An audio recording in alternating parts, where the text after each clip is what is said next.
c'est un débat qui, en tant qu'élus locaux, s'impose à nous, puisque c'est quelque chose auquel on est confronté très régulièrement. Donc c'était logique de pouvoir en débattre avec un élu, pas la même sensibilité, mais je pense qu'au final le débat a été constructif. On a sûrement les mêmes objectifs, mais pas les mêmes moyens pour y arriver. Les abus existent, il ne faut pas les nier, il ne faut pas dire qu'ils sont généralisés. Tous ceux qui bénéficient d'aide n'abusent pas, mais en même temps, puisque certains abusent, il faut lutter contre ces dérives.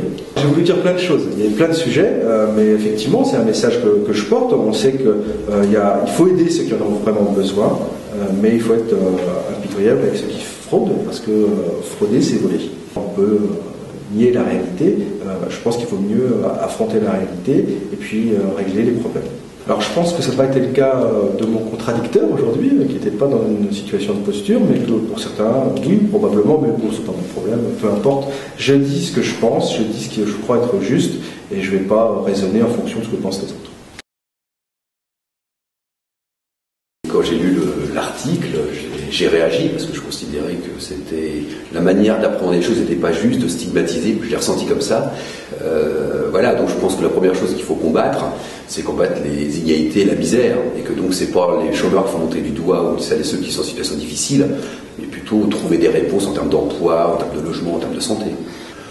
Les travailleurs sociaux qui traitent les dossiers le font avec beaucoup de sérieux, donc lorsqu'il y a des gens qui, pour des raisons diverses et variées, peuvent se laisser aller, les gens font leur travail, mais c'est marginal. Hein. Ce que je constate, moi, dans mon activité d'élu, dans mes permanences, dans les rencontres que j'ai dans la ville, c'est beaucoup d'hommes et de femmes veulent travailler, veulent s'en sortir, jeunes ou moins jeunes, mais qui ne peuvent pas parce qu'il y a un niveau de chômage qui fait que c'est de plus en plus difficile de trouver un boulot, mais également c'est aussi de plus en plus difficile de vivre de son travail, parce que j'en reçois aussi beaucoup de gens qui sont au SMIC ou guère au-dessus, et pour faire boucler les fins de mois, c'est très difficile. Je trouve que ce débat, il est intéressant, il serait d'ailleurs à multiplier sur d'autres questions, pour montrer que dans ce pays, il y a des gens qui défendent des points de vue, qui ont des propositions, parce qu'aujourd'hui, la politique se résume trop à des petites phrases, alors qu'il faut prendre le temps d'aller plus en profondeur, et c'est pour ça que le rôle de la presse quotidienne est très important.